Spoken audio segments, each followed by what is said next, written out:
Israeli Prime Minister Benjamin Netanyahu spoke out today on a potential deal over Iran's nuclear program.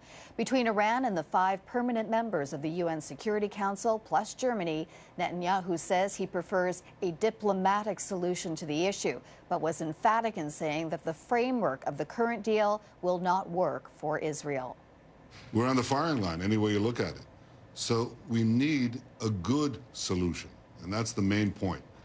I think the problem with a partial deal is that you reduce the sanctions, and in this case, you reduce the sanctions, let out a lot of pressure, and Iran is practically giving away nothing. It's making a minor concession, which they can reverse in weeks, and you endanger the whole sanctions regime that took years to make.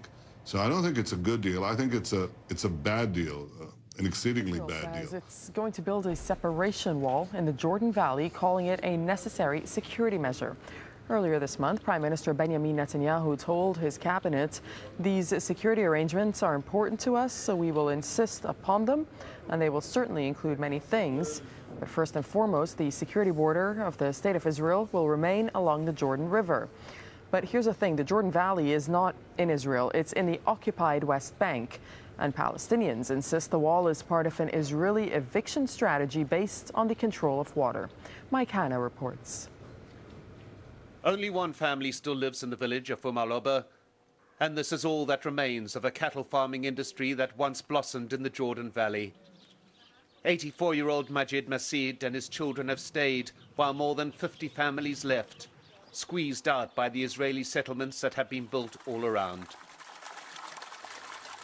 He now pays more than $1 a litre for water. Israeli settlers pay 10 cents for the same amount. We used to have access to the Jordan River. It was not off limits like it is now. This is what for decades has made the Jordan River off limits, an Israeli military zone that cuts off direct Palestinian access to the water, what the Israeli government says is essential for the security of the state. In recent years, though, Jewish settlements have been established in the area, nearly 40 of them. An estimated 9,000 settlers have drilled new wells for exclusive Israeli use and diverted ground table water once used by Palestinians.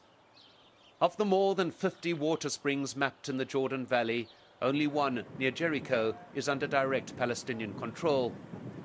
And the land on which cows grazed for decades has now been declared a nature reserve, and some animals that strayed there have been shot. The last family in this village has been encircled. We used to farm this land. Other Palestinians used to farm the plot next to ours. The Israelis came and closed the wells. People left because of limited water access. If there's no water, there's no life. The pump house that once provided the village of Umm al-Oba with water has long been shut down, its walls daubed by Jewish settlers with graffiti. When this and dozens of other similar water pumps were working, some 350,000 Palestinians lived in the Jordan Valley. Now only some 60,000 remain.